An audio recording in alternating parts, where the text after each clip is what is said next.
Bueno, buenas a todos. Estamos aquí con Fernando, profesor de cadenas musculares GDS, de biomecánica y estrategias de tratamiento. Y bueno, desde la asociación estamos haciendo pues una serie de actividades para difundir un poquito más el método. Y nada, quiero dar las gracias a todo el equipo de la asociación, Pablo, Maje, Carol y Lucía, por ayudar a que todo esto pueda salir adelante. Y nada, vamos a ello. Vamos a hacer un directo hablando un poquito de la primera consulta según las cadenas musculares GDS, desde ese enfoque. Y nada, ya Fernando nos sigue la palabra. Muy bien, pues gracias Edu por esta invitación, por ayudarnos a difundir el método y por introducirnos en las redes sociales, que es algo que nos hace mucha falta al método.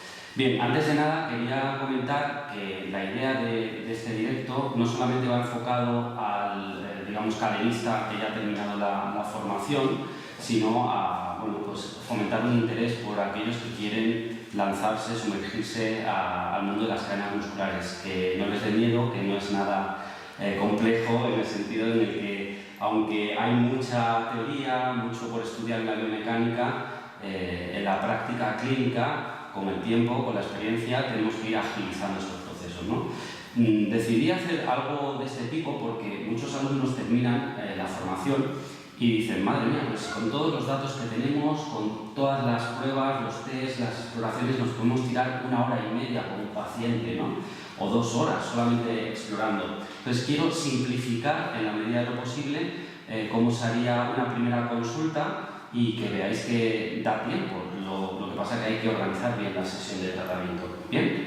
Entonces, si te parece bien, Edu, podemos empezar poniendo un ejemplo de su caso, un motivo de consulta.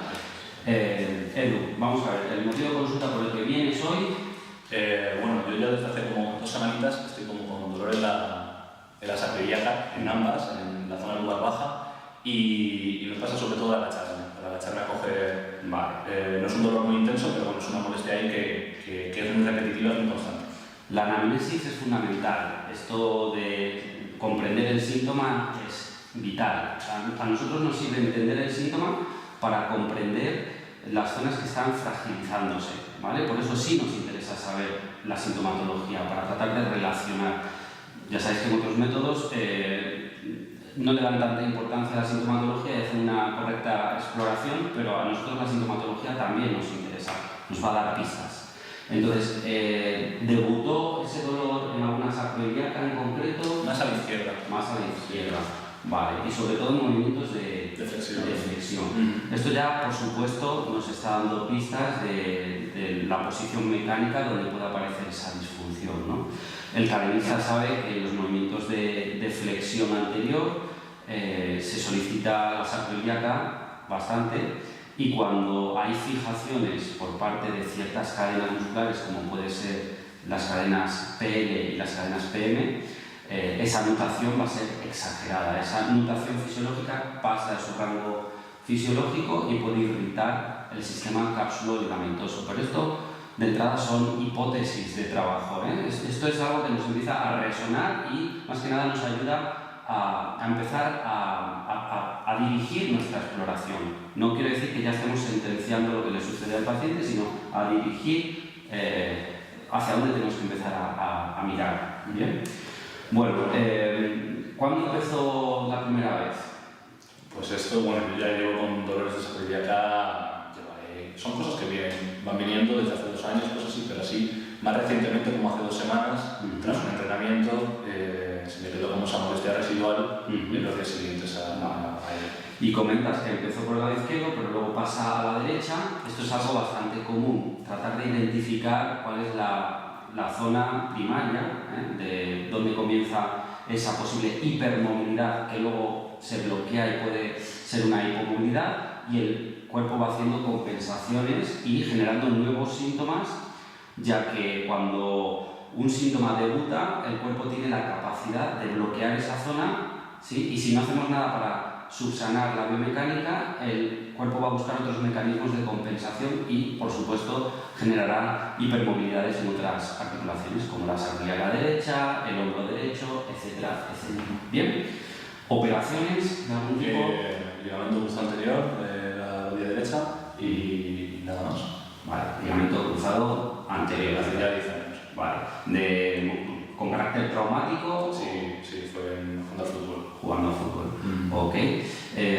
Bien, por supuesto se podría indagar más en la anamnesis, si está tomando medicación, si ha tenido enfermedades, etcétera, pero bueno, por la privacidad también un poco del paciente no vamos a entrar en más detalle. Sí que quiero hacer una anamnesis básica en lo que nos compete, ¿no? En la primera sesión, y no obstante, en siguientes sesiones puede salir más información. No pretendamos sacar toda la información en una sola sesión. ¿Bien? Bueno, pues sin más vamos a empezar con la exploración, para que veáis que realmente si nos da tiempo, si sabemos dirigir. Entonces necesito que te coloques de pie y vamos a explorar primero el flash. Para aquellos que no han hecho cadenas musculares, para nosotros el flash nos habla de las tensiones tónicas posturales del momento, del aquí y ahora, de cómo viene nuestro paciente a la consulta aquí y ahora, que puede ser distinto que en la segunda sesión, en la tercera, etc. Por eso siempre hacemos el flash en cada una de las sesiones. Te vas a colocar de perfil izquierdo a la cámara, o mirando para allá. Bueno. Eso es. Y tenemos que observar en este perfil su pulsión en cuanto al eje. Para los que ya habéis hecho cadenas, conocemos perfectamente que nuestro eje o línea GDS comienza en la tibiotarsiana, ¿sí?, a nivel de la parte anterior del astrágalo, y de ahí va hacia arriba. Idealmente, la línea GDS y la línea de Richter, cuando encontramos un equilibrio teóricamente perfecto, coinciden, pero la diferencia es que la línea GDS viene de abajo hacia arriba, porque nos organizamos en la bipedestación desde abajo hacia arriba para tener una actividad antigravitatoria. Entonces, lo que observamos en esta primera exploración básica es si existe una alineación en el eje o si tenemos la impresión de que está proyectado con respecto al eje, o si se encuentra por detrás del eje, o incluso si está en el eje hipererguido, o si se encuentra en una actitud en el eje pero en una posición asténica. Eso es lo primero que observamos.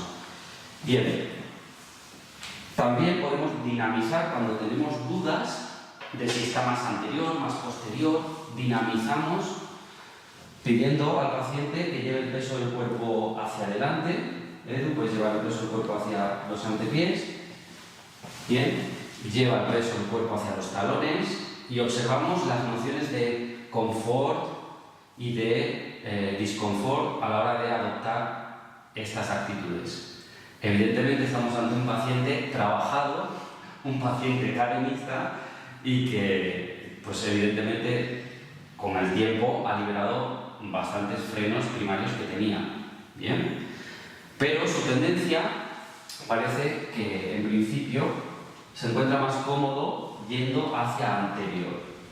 Su pulsión anterior está más facilitada. Vamos a pedir también que haga una inspiración profunda y que trate de crecer para ver los frenos que puede tener a la respiración. Inspiración profunda y expiración con la boca abierta. La información nos va a dar, la respiración nos va a dar siempre mucha información de los frenos de la estática. Inspiración profunda y expiración con la boca abierta. De nuevo. Y suelta con la boca abierta. Bueno, a pesar de que encontramos en él una pulsión anterior, se evidencian también tensiones en la cadena muscular anterior. ¿Vale? Es decir, no solamente tenemos tensiones en la cadena posterior que nos pulsan hacia adelante, sino que la respiración también me está objetivando que hay un poquito de freno a nivel del esternón, freno durante el tiempo inspiratorio. Por lo tanto, también habrá que revisar ahí cómo se encuentra su cadena anterior y media del cuerpo. Bueno, vamos a observar ahora el plano frontal. Colócate de frente a ellos y observamos aquí las cadenas del eje relacional, las cadenas posterolaterales, las cadenas anterolaterales. Si hay alguna dominancia. Bien, y en principio, en cuanto al flash, que es la primera vista, ¿sí? Es esa primera impresión que nos llega en la sesión de hoy, nos indica que hay más una actitud desplegada, una actitud en lo que denominamos PL, posterolateral. Esto en cuanto al flash, no quiere decir que estemos ante las cadenas causales todavía. Nos está diciendo que aquí y ahora, hoy Edu tiene una pulsión anterior y en el plano frontal tiene más una actitud de despliegue. Eso corresponde a las cadenas PM-PL, aquí y ahora, ¿vale? Pero la respiración ya nos está diciendo que puede haber frenos, que puede haber tensiones fijas, tensiones grabadas de la cadena AM que están impidiendo ir correctamente al eje. Entonces tenemos que contrastar no solamente la observación postural estática de pie, sino también realizar test dinámicos, porque ahí es donde se van a objetivar los frenos de la estática que van a condicionar la dinámica. Y uno de esos test que tenemos muy gráfico es el test de flexión anterior, que además nos servirá para simular esa posición donde a él le aparece la sintomatología, o le apareció en un primer momento. ¿Vale? Entonces necesito que te coloques de perfil y hacemos el test de flexión anterior.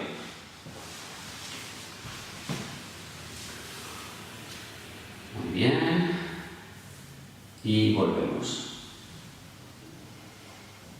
Otra vez.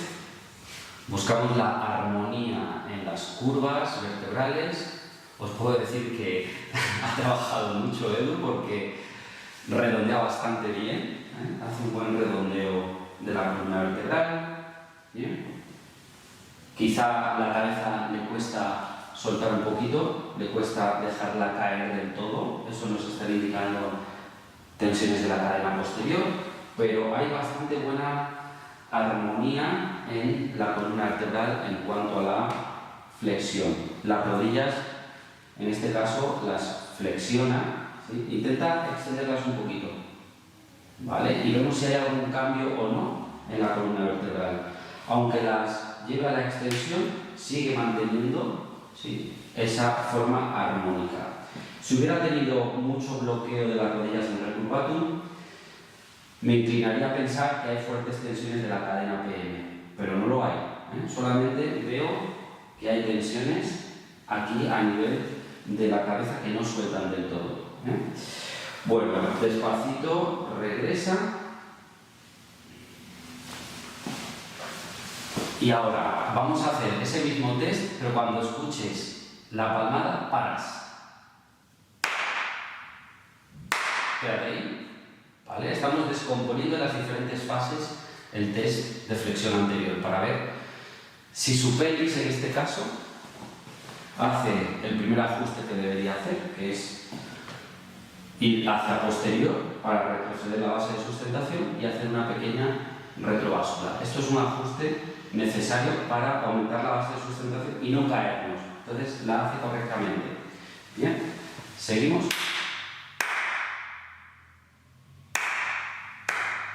Y vemos que aquí, sobre todo, está compensando haciendo una flexión de rodilla, ¿sí? Baja sobre todo haciendo una flexión de rodilla más que de coxofemoral. Esto es interesante, ¿vale? Baja y despacito desenrollar. Bien. Bueno, en lo que llevamos de test de exploración, fijaros que su cadena PM, que es la cadena posterior y media del cuerpo, no está tan fijada como a priori podríamos pensar, ¿sí? En su flash, aunque aparezca una pulsión anterior, no es una pulsión tampoco muy exagerada, pero nos inclinaba a pensar que pudiera tener tensiones en la cadena posterior. Pero este test de flexión anterior no es revelador para ese tipo de tensiones. Hay otro test antes de pasar a la posición de la camilla que me gusta para valorar realmente si hay un bloqueo del pívot primario de esta cadena posterior y media del cuerpo, que es la tibiotarsiana, que es el tobillo. Intenta ponerte en posición de cuclillas. ¿A mi anchura de pies? Sí, primero a tu anchura de pies. Bueno, y vemos que lo puede hacer sin ningún tipo de problemas. Y arriba. Perfecto.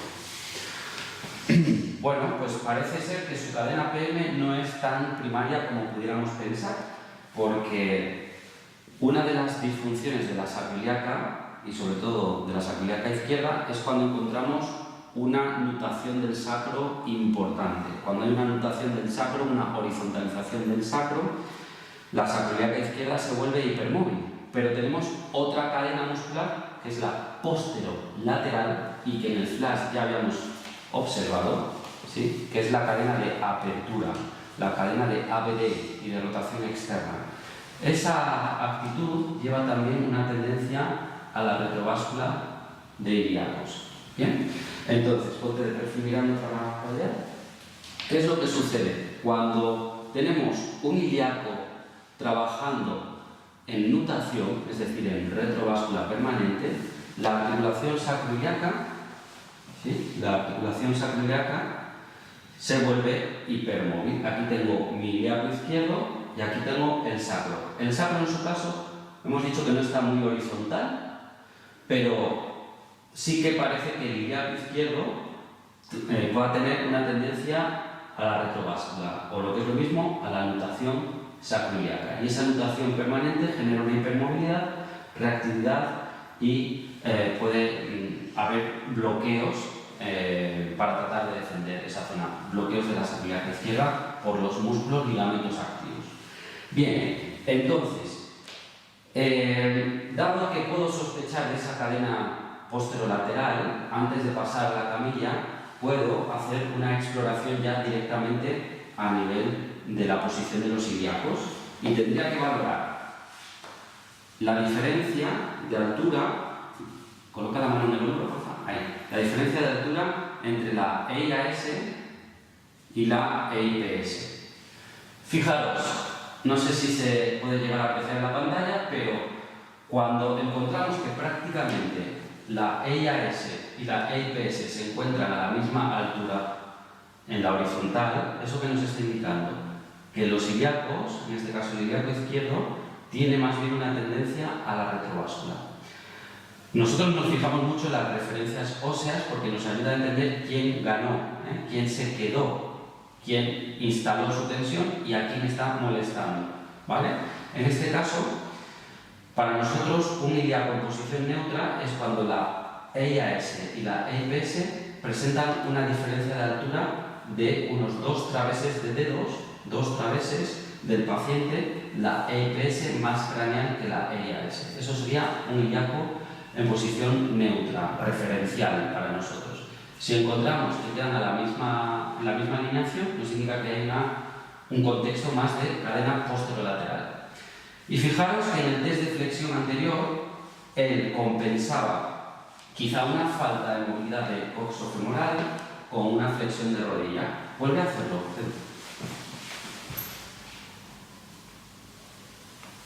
Fijaros que su dinámica del movimiento, y ahora ha salido un poquito más a flote esa retención en la pelvis, otra vez.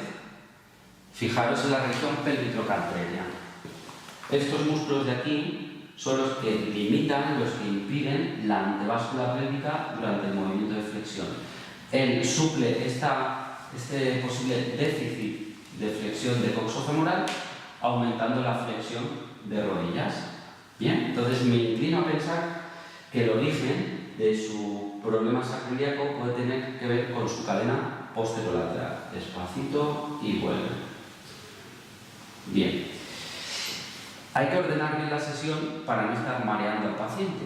Entonces, como yo sospecho de que puede haber tensiones en su cadena PL, sé que la cadena PL no solamente tiene una acción en la coxofemoral, sino que va a alterar sus miembros inferiores, en este caso una actitud de ABD más rotación externa, pero va a tener una influencia también en la tibiotarsiana. Y esto muchas veces se nos olvida. Esto lo digo para los cadenistas, ¿no?, que ya han hecho la formación. PM limita la capacidad de flexión dorsal del tobillo, ¿vale? Pero PL va a limitar la capacidad de flexión plantar del tobillo. Intenta sentarte sobre los tobillos, o sea, sobre los talones. Sentarte sobre los talones, así. Para ver si los empeines te limitan o no te limitan. A desbloquear, pero es molesto. Ajá, has notado un clac. No, ¿Qué ha sido? ¿El peroné? No sé, el astrágalo. El astrágalo. Vale, como que ha anteriorizado, pero normalmente le cuesta anteriorizar, en PL le cuesta anteriorizar ese astrágalo, ¿vale? De todas formas es molesta. Es molesta esa posición, ¿no?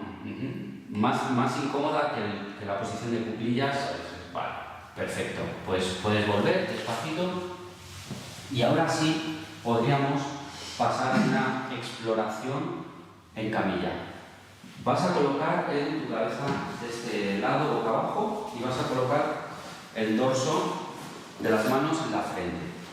Bien, y a partir de aquí vamos a empezar a evaluar otros datos importantes antes de realizar el tratamiento. Bueno, voy a bajar un poquito. Tenemos referencias óseas que para nosotros son importantísimas, ¿vale? Vamos a valorar las EIPS. Localizamos las EIPS y lo primero que tenemos que hacer es ver si hay una asimetría o no, si hay una distorsión sacroiliaca o no. ¿Bien? Y en este caso encuentro que la EIPS izquierda se encuentra más podal, ¿sí? Más podal y más hacia el techo. ¿Esto qué me está indicando? Me está indicando que o bien tengo una PL izquierda que retrovascula el ilíaco izquierdo o que tengo una AL derecha que antevascula el ilíaco derecho. Ya os digo de entrada que su tendencia es a la retrováscula de ambos, ¿vale? Es una tendencia de retrováscula global de pelvis, pero la izquierda está más retrovasculada, ¿vale? Entonces esto me indica que puede haber una fijación a nivel de los pelvitrocanteros. Bien, a partir de aquí tengo otra palpación rápida, básica que hay que hacer y es si hay activación o no del cuadrado lumbar, ¿sí? Normalmente, cuando un ilíaco izquierdo está en retrovascular, en glutación, se activa todo un mecanismo de protección de esta articulación sacroiliaca y también una protección a nivel de los ligamentos iliolumbares. En este caso, estaremos ante un cuadrado lumbar que está bloqueando y generando una posterioridad lumbar izquierda. ¿Por qué? Porque encuentro que la altura de mis pulgares, el pulgar izquierdo está más hacia el techo. Eso nos indica una activación aquí del cuadrado lumbar izquierdo. Entonces ya tengo una primera objetivación y es que hay una distorsión sacroiliaca que queda fija, que queda grabada, porque estoy en decúbito prono, ¿vale? Si lo que yo observo de pie desaparece en el prono o en el supino, nos está indicando que es un lenguaje hablado, una reacción tónica postural del momento del equilibrio, pero si aparece esa disfunción, se mantiene en posición de prono o de supino, es porque está grabado ese lenguaje y hay que trabajarlo. Bien, antes de tratar voy a seguir explorando porque quiero comprender qué es lo que está sucediendo, ¿vale? Después de evaluar esas EIPS, otra referencia rapidísima que tengo que hacer es ver la distancia que existe entre sus EIPS. Y nosotros en cadenas musculares estimamos que la neutralidad se encuentra entre 8,5 y 9, ¿vale? En su caso tengo 8, tampoco es que se salga mucho de la norma, pero nos está indicando que sus EIPS están un poquito más cerradas, lo cual me está diciendo, me está confirmando su tendencia de los ilíacos a tener más una actitud de retrováscula, sí, y al retrovascular repliegan los ilíacos por detrás. Las EIPS se aproximan, en este caso muy poquito, o sea, se aproximan 0,5 con respecto a lo que es referencial para nosotros. Si tuviera un sacro muy desencastrado, se aproximarían todavía más y eso nos estaría indicando que hay tensiones en la cadena PL y en la cadena PM asociadas, ¿vale? Otra palpación básica que hacemos es localizar el ángulo inferolateral del sacro y vemos la distancia que hay entre la EIPS y el ángulo inferolateral del sacro. Bien, normalmente decimos que la neutralidad son 4 traveses de dedos del paciente, ¿sí? Para decir que ese sacro está colocado en una posición neutra, encastrado, ¿vale? Una posición donde hay estabilidad en el sacro, en la orientación del platillo sacro, también con respecto a la quinta lumbar. Entonces, esto ya, si encontramos que hay 4 traveses de dedos de él, ¿vale? Nos estaría indicando que su sacro no nos preocupa tanto, porque está bien posicionado, ¿vale? Seguimos con la exploración y lo siguiente, dentro de una exploración básica de la pelvis, que se pueden hacer muchas otras cosas, es palpar los isquiones.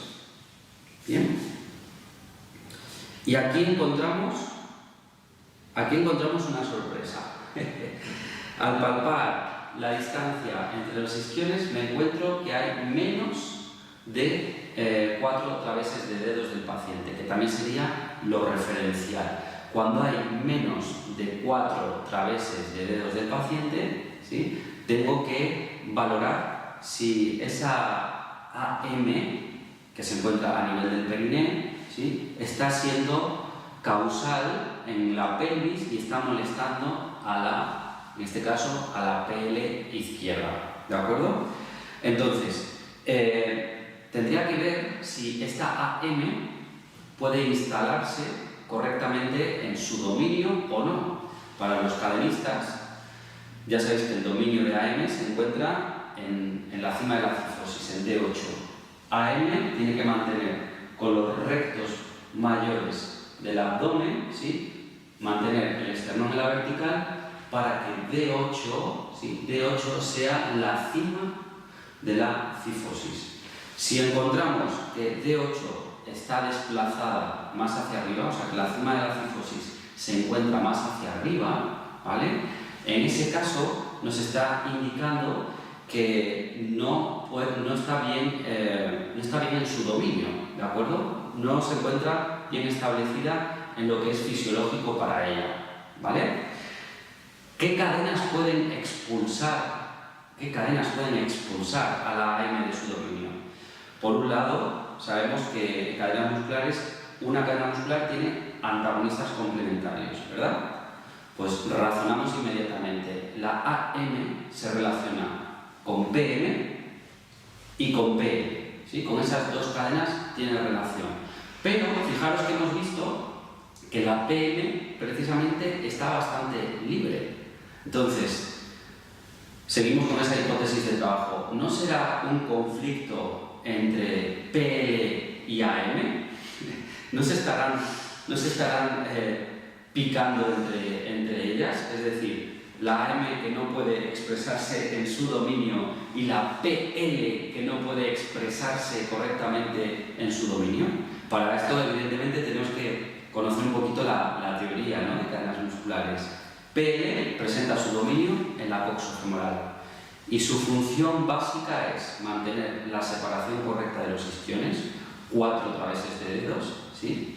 Y mantener una rotación externa proximal de la coxo. ¿Para qué? Pues para mantener una base de sustentación. Si no, los miembros inferiores se hundirían y no tendríamos capacidad para poder erguirnos y empujar el suelo. Por lo tanto, la PL debe poder marcarse en la separación correcta de isquiones, ¿sí?, y en una rotación externa proximal de la coxo. Pero ya veo que aquí, de entrada, sus isquiones están cerrados. Por lo tanto, la PL no se puede manifestar correctamente en su lugar privilegiado, biomecánicamente hablando, donde sobre todo debe estar bien instalada. Sí. Entonces,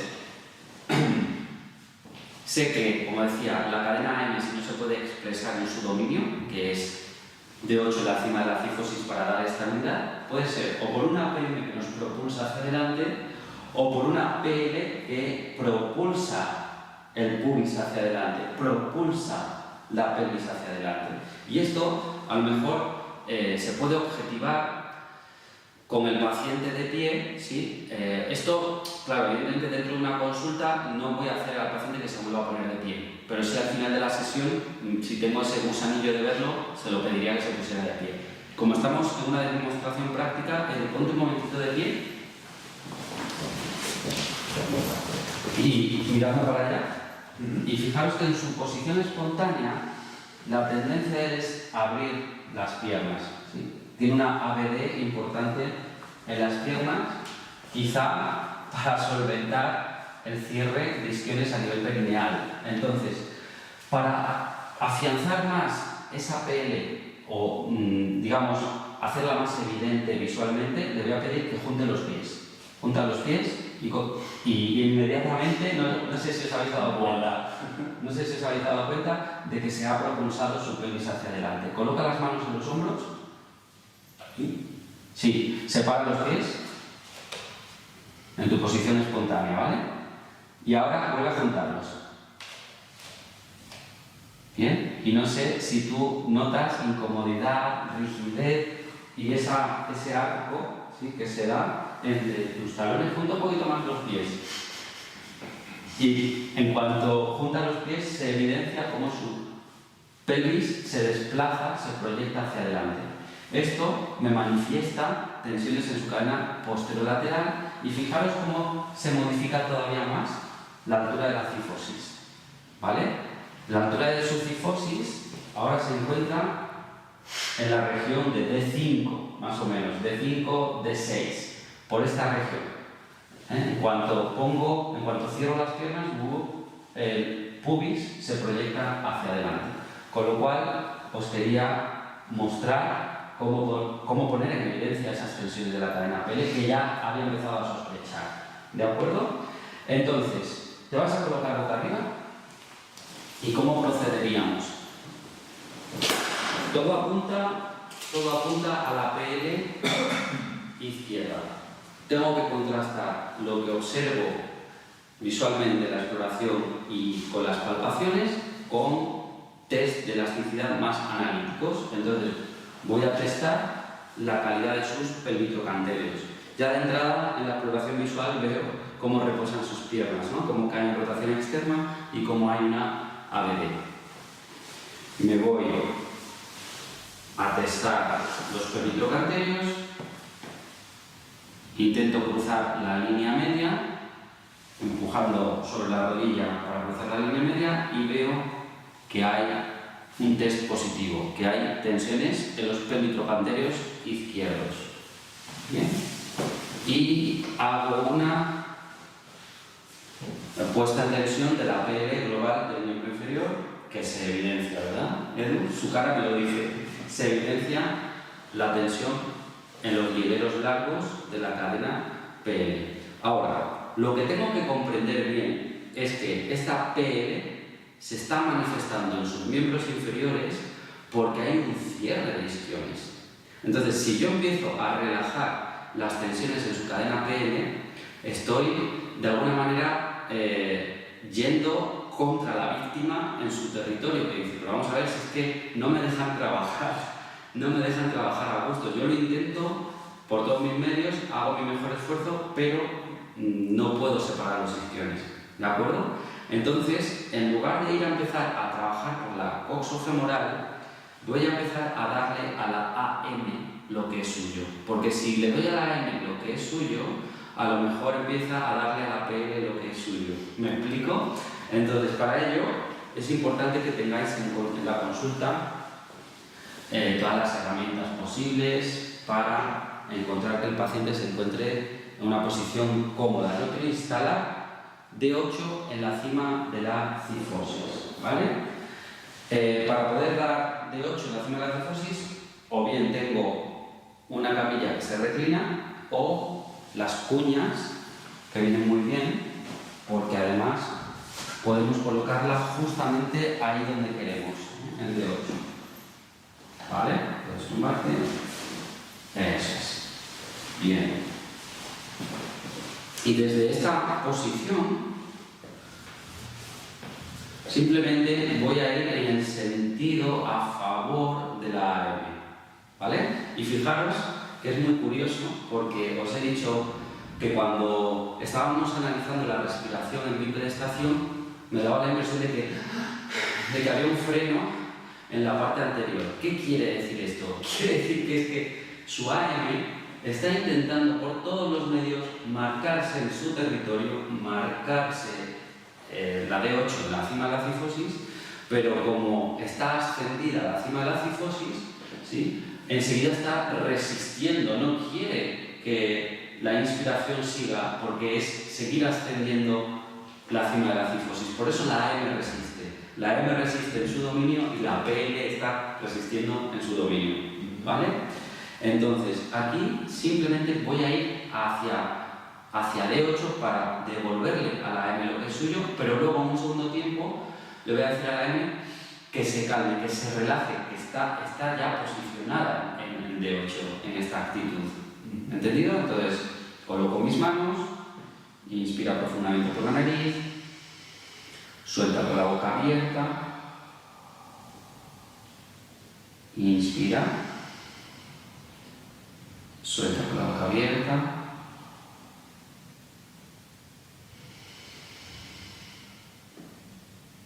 y voy cerrando y cerrando y cerrando cada vez más.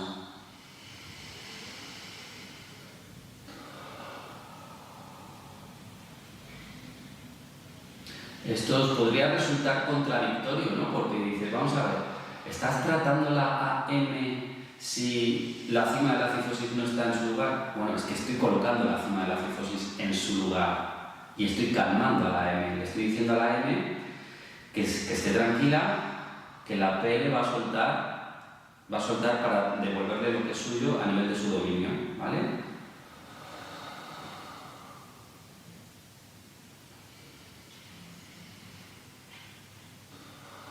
Podríais pensar, ¿y por qué no has empezado los calmistas, no? ¿Por qué no has empezado por la pelvis, que es una fuerza desestructurante? Sí, podéis tener razón en ese sentido, ¿no? Es una fuerza desestructurante la PL, la pelvis. Pero ¿por qué está siendo desestructurante? O sea, siempre hay otra pregunta, que es la primera que nos tenemos que hacer, es ¿quién empezó? ¿Quién debe controlar a quién y dónde? Entonces, en este caso, la PL se está volviendo desestructurante en la sacroiliaca, pero porque no hay una buena separación de isquiones. En ese caso, la AM se está implantando ahí donde no debe, ¿sí? Y para yo poder relajar esas tensiones del perine, primero tengo que devolverle a la AM lo que es suyo aquí. Ahora, en una segunda fase, inspira profundo, llena, llena, llena, llena, y suelta con la boca abierta. Inspira profundo y llena todo lo que puedas. Y suelta. Inspira profundo. Suelta. Una vez más. Lo que hago con esto es calmar a la AM para que cuando vuelva a respirar no tenga miedo y permita la inspiración profunda, pero conservando la instalación de su dominio, el dominio de la AM en la cima de la cifosis. Interpreto o empiezo a trabajar por la AM porque en la pelvis siempre me voy a fijar en la separación de isquiones y si los isquiones están muy separados, tomaré a PL como causal.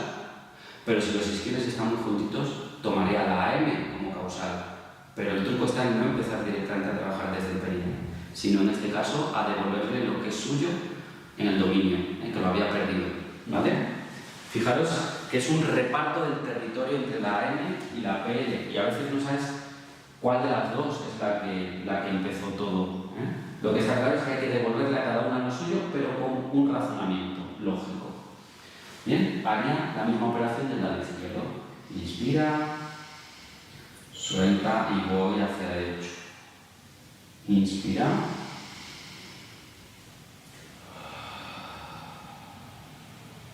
Otra vez.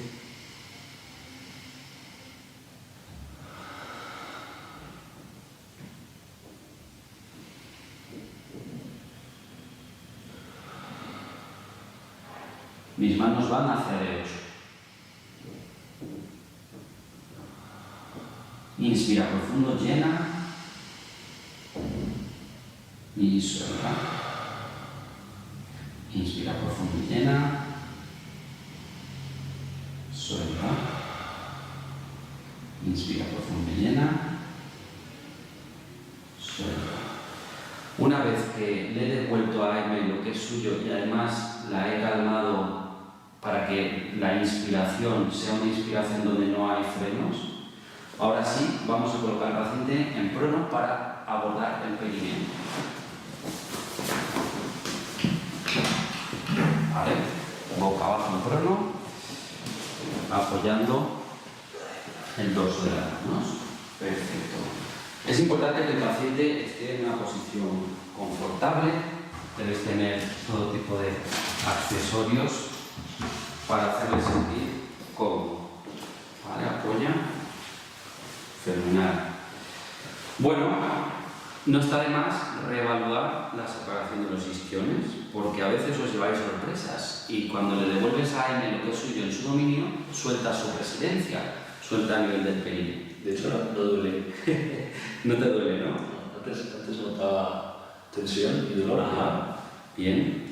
Pues de verdad que os podéis llevar sorpresas con este tipo de experiencias, como si no haber tocado el perineo, estáis aflojando esas tensiones de esa reactividad, porque cuando la AM no puede expresarse en su dominio, migra a su residencia. Si le devuelves lo que es suyo en su dominio, suelta su residencia.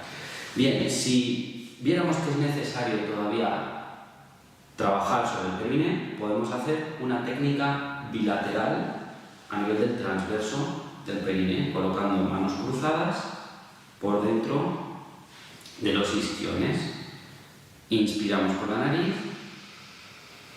y soltamos con la boca abierta. Y cuando suelta el aire intentamos entrar, profundizar un poquito más en el tejido y permitiendo a los isquiones que se separen cada vez un poquito más.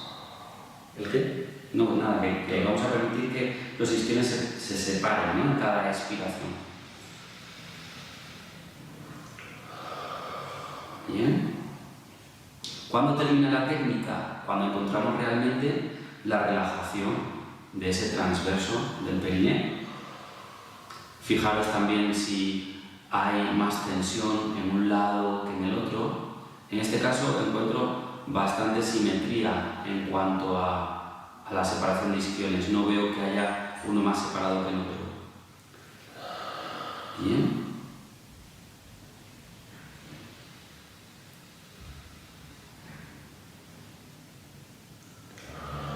Bueno. Y una vez que encuentre la relajación de ese perineo, ahora sí sería tiempo de ir a abordar el tema de la sacroiliaca, ¿vale? Fijaros que no voy a trabajar la PL liberando el cuadrado crural, porque en realidad yo no quiero aproximar los isquiones, porque esa PL no es causal. La PL había perdido los isquiones, los había perdido por el cierre del perineo, ¿vale? Entonces no tiene sentido ir a relajar el cuadrado crural, no tiene sentido ir a trabajar el obturador interno para poder juntar el isquion, sino todo lo contrario. Lo que voy a hacer es trabajar en el movimiento de ir hacia la contranutación, ¿sí? Porque PL había perdido en el plano frontal, había perdido los isquiones y entonces había intentado recuperar en el plano sagital o semisagital, porque sabemos que las sacroiliacas están a 45 grados entre el plano frontal y el plano sagital, ¿vale? Entonces, lo que me interesará aquí es reevaluar si se ha liberado el movimiento de la articulación sacroiliaca izquierda, si el cuadrado lumbar izquierdo sigue activo o no, ¿sí? Y si esto siguiera todavía bloqueado, entonces ahora sí es momento de relajar la PL a nivel del glúteo medio. Buscaríamos el punto revelador del glúteo medio. Lo he encontrado, ¿no? A la primera. Bien, entonces aquí realizaremos una presión inhibitoria en sentido antihorario hasta encontrar la inhibición de ese punto gatillo, de ese punto doloroso del glúteo medio. Bien. Cuando el paciente nos remite que ya solo nota la presión de nuestros dedos, Entonces podemos convertir esa técnica de inhibición en una técnica de ir hacia la corrección de la posición del ilíaco. En este caso estaba en nutación. Mis manos van a ir en el sentido fisiológico de la articulación sacroiliaca para llevarla a la contranutación. Inspira profundamente por la nariz, resisto la nutación y en la expiración gano en contranutación. Inspira profundo por la nariz, resisto la nutación y en la expiración gano de nuevo en la contranutación. Seguimos.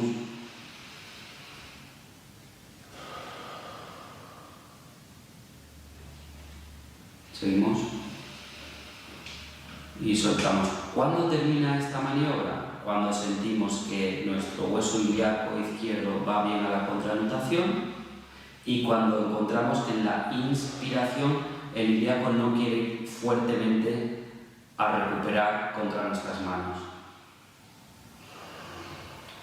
La tercera fase de esta técnica sería acompañar el ritmo fisiológico. En la inspiración permito la retrováscula, en la expiración gano en el sentido de la contranutación o anteváscula. ¿Sí? Contranutación de la sacroiliaca, anteváscula del hueso ilíaco. Bien. Después de inscribir ese ritmo fisiológico, vuelvo a reevaluar la altura de las EIPS si hay modificación. Bien. Y si hay una corrección, evalúo la posterioridad lumbar que pueda haber. Muchas veces se restablece el equilibrio y se soluciona esa posterioridad lumbar o esos bloqueos lumbares que pudiera tener. Si no es así, podemos hacer la técnica de inhibición del cuadrado lumbar, apoyando con los pulgares sobre la posterioridad lumbar y realizar el mismo procedimiento. En el tiempo expiratorio ganamos desrotando esa vértebra, esa transversa. El empuje tiene que ser hacia la camilla y en dirección hacia la línea media. Y tras varios ciclos respiratorios, cuando suelte esa tensión del cuadrado lumbar, cuando encuentre que la posterioridad se corrige, dejo unas respiraciones de ritmar, de acompañar en el sentido de la lordosis, ¿sí? Y de la vuelta a la deslordosis durante el tiempo inspiratorio.